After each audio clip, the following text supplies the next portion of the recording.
திருச்சிற்றம்பலம். சிவய நம. தினம் ஒரு திருமந்திரம். இரண்டாம் தந்திரம் காமிகாகமம். மந்திரம் 42. தொகுதி 25. பெரியாரை துணைக்கோடல். அதாவது ஞான வழி காட்டும் சிவனடியாரின் துணை கொண்டு இருத்தல். பாடல் 529. உடையான் அடியார் அடியாருடன் போய் படையாரன் மேனிப்பது சென்று பொக்கேன். கடையார நின்றவர் கண்டறிவிப்பா. உடையான் வருக என ஓலமென்றாரே. பொருள்: எல்லாம் உடைய சிவபெருமானின் அடியார்களின் அடியார்களோடு பயணித்தேன். சிவபெருமான் படை தாங்கிய செந்நிற மேனியுடையவர். அவருடைய சிவபுரத்தை சென்றடைந்தேன். அந்த சிவபுரத்தின் வாயிலில் நின்ற கணங்கள் என்னைக் கண்டு அடியாரின் அடியார் வந்துள்ளதாக ஈசனிடம் அறிவித்தனர்.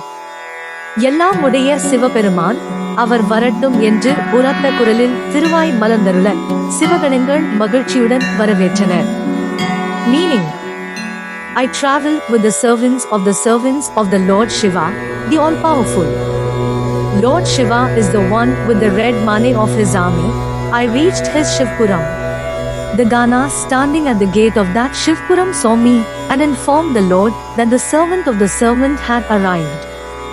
Lord Shiva, the all-powerful, said in a loud voice, "Let him come," and the Shivaganas welcomed him with joy. யாம் பெற்ற இன்பம் பெருக இவ்வையகம். இணைந்திருங்கள், மற்றவர்களுக்கும் பகிர்ந்திருங்கள்.